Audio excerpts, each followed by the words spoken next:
Hello, బాగున్నారా? నేను బాగున్నాను. నేను నేను వండే కూర మీకు చూపిస్తున్నాను. చూడండి, ఈ విధంగా వండుకోండి. ములక్కాడ, దోసకాయ, టమాటా,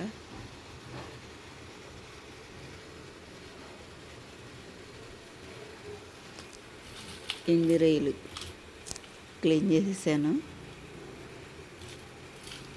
చూసారు కదా, ఈ విధంగా క్లీన్ చేసుకోవాలి మీరు. బాగుంటాయి. అవి కొన్ని వేడి నీళ్ళు వేసుకుని చేపించుకోవాలి. పొయ్యి మీద గిన్నె పెట్టుకోవాలి. అంటే పొయ్యి అంటే స్టవ్. చూసారు కదా,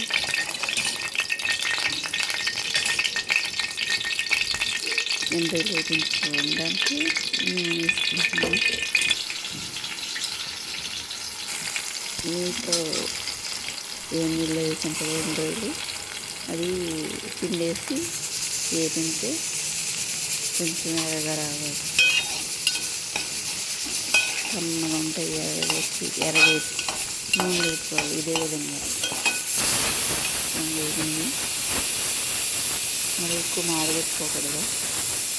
చూసారు కదా, తీసేసాను. రొయ్యలను పక్కకు పెట్టుకొని తీసేసుకుని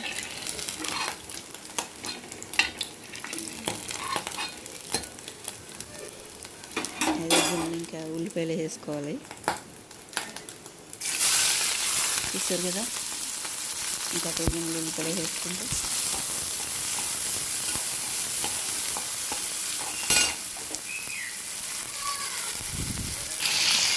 టమాటాలు వేసేసాను. చూసారు కదా,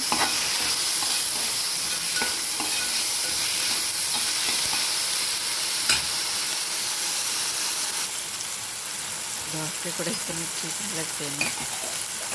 దోసకాయ ఉంటే వేసేసాను కదా, చూస్తారు కదా, ముక్కలు వేసేసాను. ఉప్పు అంటే తొందరగా మగ్గుతుంది. ఇంకేం వేసుకోలేదు. అలాగే బాగుంటుంది సాదాగా. మనం ఎన్నో రకాల ఆ పొళ్ళు ఈ పొళ్ళు ఎక్కలేదు. ములక్కాళ్ళు కొంచెం ఉప్పు వేసి ఉడకబెట్టుకుంటే పెసరపప్పు రాదు. ఒకసారి అలా ఉడకబెట్టుకుని చూపిస్తున్నాను. అంటే చిట్టకాయలు ఏంటి మీకు కారం వేసాను.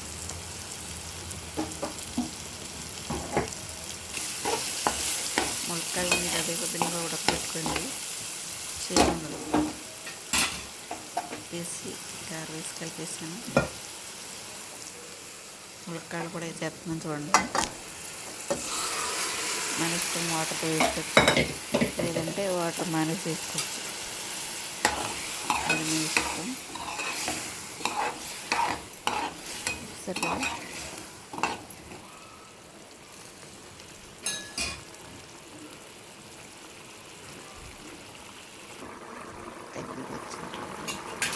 చూసారు కదా,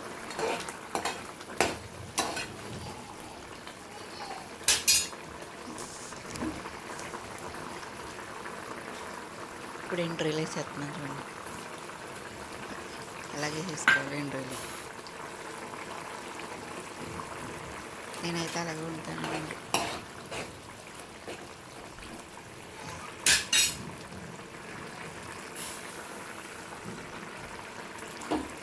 వేసుకుని కొంచెం ఉడకబెట్టుకుంటే అంటే ఆ జ్యూస్ దిగి కర్రీ టేస్ట్, కూర టేస్ట్ ఉంటుంది. అయిపోయింది. చూసారు కూర. ఇలాగే ఇదే విధంగా వండుకొని కూర బాగుంటుంది. చాలా బాగుంటుంది కూర. అయిపోయింది. మీకు గిన్నెలో చూపించాను. ఎండ్రాయిలు పైకి తీసి చూపించాను మీకు. ఇలాగ అయింది కూర కర్రీ. చూడండి, సపోర్ట్ చేయండి, ఒక లైక్ చేయండి. నేను అత్తమని అడగలేను మిమ్మల్ని, అది మీ ఇష్టం. అయిపోయిందని కర్రీ. చూసారు కదా, ములక్కలు కూడా మెత్తగా ఉడికిపోయి బాగుంటాయి. ఇప్పుడు కూర చూడండి. ఓకేనండి, మీరు లైక్ చేయండి. మీరు లైక్ చేయట్లేదని నేను ఏం అడగట్లేదు మిమ్మల్ని. మీకు వేసి పెట్టేసాను మీకు. ఓకేనండి, బాయ్, టాటా.